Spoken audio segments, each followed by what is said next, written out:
Alright, what's up, guys? This is your boy, Big Daddy Animex. My name's Big Daddy. Okay, all right. And I got Aerolink here with me. Aerolink, introduce yourself to the people, let them know what you do and all that kind of stuff. I'm Aerolink. I play Super Smash Bros. For Wii U in tournaments, and my main, I guess in case you didn't know already, I play Bayonetta. I formerly played Palutena, especially during when customs were being played Yeah. Around that area. So And then custom Palantino is good. yeah, My friend He's keeps good. talking about it because he plays Palantino as well. He's like, man, I wish instead of the regular moves would have been switched out with the custom moves. Oh yeah, I would have loved that. Yeah. I would've loved that. Yeah, so how's your TGC experience so far? Oh, good, good. I made it out of my pools on winner's side, Yeah. and pretty much just waiting for top 32. I didn't enter doubles, so my stag partner, which is Iggy, he ended up teaming with Asa, so I was like, well, I mean, I could have found a partner, but I decided not Yeah, to. just be like, point out to someone, hey, you want to win? All right. Yeah. Yeah. Nah, but I just didn't decide not to enter doubles. Okay. So I just played pools, and now I'm just waiting for top 32. This is up, man.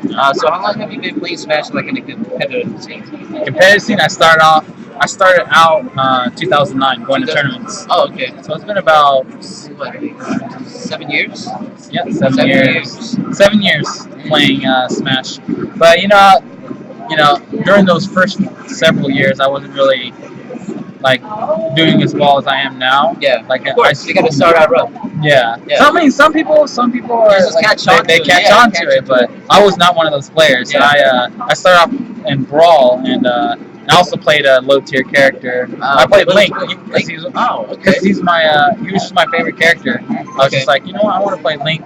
I didn't know anything about tiers or anything like that. I just went into it. I discovered it because of Melee, like competitive Melee. Yeah. Like just before Brawl came out, like a few months, I was like, wow, people could do this stuff in Melee. And I remember trying to learn it a little bit, and then I was like, you know what, I want to get into Smash. And like, okay, Brawl's the next game. Yeah. Maybe try that. Yeah. Yeah, and I remember joining Smash Boards in 2008, but it wouldn't be till like a year later before I started actually doing tournaments. So I would keep up the scene, watch videos, and be like, oh wow, these people are good. But even then, I just like my mindset as a player, I was just like, I just want to play my favorite character, and I want to win with my favorite character. Yeah. And I don't know, as when I got into the scene, started entering, I'm like, wow, my character sucks. Like really, I mean, not only did I realize that I sucked as well, but also my character. The characters like so it kind of helps. Yeah. What's interesting with my experience is that when I had my first like Smash Fest where get together with like people that were really good, and I just remember getting destroyed by everyone except for one other player who was also a newcomer. Yeah. And so we were going even. I was like, oh, okay. But one thing I took from that is that maybe for some people, whenever they get destroyed, they might get discouraged. They might be like, you know what, I suck. I'm probably not going to get into that.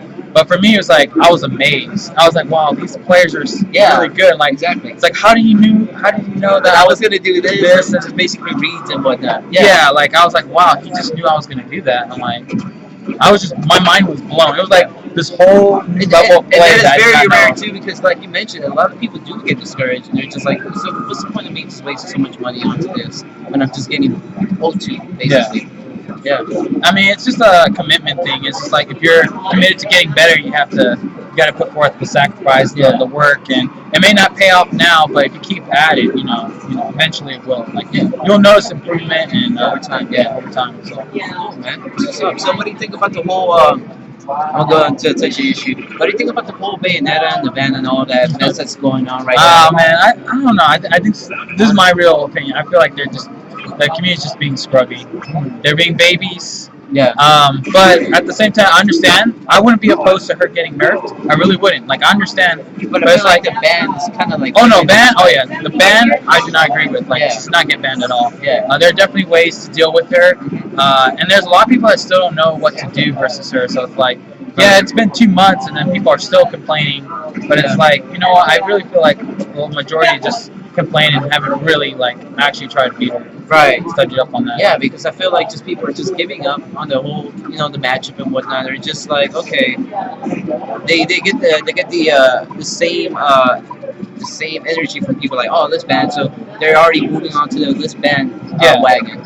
Yeah, and also doesn't help that I don't want to call out any player. Well, like Zero, for example, he's very the best player in the world. Yeah. And I mean, I agree with like most of his video, but it's like just like certain players that say something about like top players that say something about Bayonetta in a negative light, that just fuels the fire. Like people will listen to that, like, and So, but my thing is, I feel like it's a ploy to just get her nerfed. Yeah. And I wouldn't be opposed to her like getting toned down. Yeah. Because there's some stuff that is pretty ridiculous. But that being said, she's not like too overwhelming for the game. There's been worse things that come out of Smash. Bro. That's all I'm gonna say. No, yeah. I did see the videos that you did post the other day as far as Meta Knight and just ice climbers and I did that one day. I was just like, I'm tired of just. Every day I would wake up, every like moment, like just check on my social media, something Bayonetta. I'm like, even at Pound, I forgot where the announcer said something, and it had nothing to do with. He had no reason to say anything about Bayonetta, but he had to mention about Bayonetta, and I was like, wow. Yeah, like you mentioned, it's like the top players just giving off that energy, and it's just not making the situation any better. Yeah, like I like my favorite character. I like my favorite player of all time. Career, dude, this Twitter it says Bayonetta. Yeah, I see that. It's hilarious, but it is what it is. We'll see how it pans out, man. Yeah, it's definitely. I think the whole bad thing is gonna overdoing it. Yeah, it's definitely over. overdoing it. But yeah, man. Any last thoughts? Last thoughts? No, not really. Like, actually, what comes to mind is that this summer, I'm really excited for the summer because I'm gonna be attending like more of the big events, the majors. Yeah. So like, I've missed Pound, I missed like Genesis. Well, Genesis Bayonetta wasn't out. When Bayonetta was announced, I had originally planned to go to Genesis, but Bayonetta got announced. And like, I'm just gonna wait till Bayonetta comes out. Yeah. But yeah, I can't wait for the summer because there's Evo, there's Low Tier City 4, which is our regional, national, or our national in Dallas Fort Worth, where I live. Yeah. And Super Smash Con. Like I already signed up for Evo and Super Smash Con. Okay. And CEO is a maybe for me, but I really do want to go. So it all depends on how that works out. But that's pretty much it. I'm just excited to like I'm really trying to put myself out there. Yeah, get known, get recognized. And right now, like I represent a store, my local store in Fort Worth. That's Evolution Games. And recently, I haven't announced it yet, but like I'm not gonna no longer be representing them because my tag is Evo G, Aerolink. But after today, this TGC is actually the last tournament that I'll be with that representation. With Evolution Games. So after that, I'm just gonna be just Aerolink. Just Aerolink. Yeah. So right now, I might as well be free agent right here. Yeah, free agent. But I gotta prove myself, and I don't know, like. That's the thing about another thing. Sorry, there's another part of my class is that with Bayonetta, it's just like another issue that I would have to face is that in tournaments, dealing with the crowd, people don't want, no one's gonna cheer for me. Right. But also even more the fact that even when I do win, people are gonna be quick to discredit it. Yeah. You're like, oh well, you're just playing Bayonetta. You're just being carried by the character. Yeah, you're being carried by the character. But I mean, at that point, I'm just like. That's when you just don't listen to the haters. You don't listen to what people say, like because it can affect your gameplay. Oh yeah, definitely. I just remembered when in the custom days when I beat Larry, and someone you won because of customs or whatever. But that kind of affected me, and the fact that going into Evo, knowing the fact that customs were most likely not going to be, that affected me. So it's like.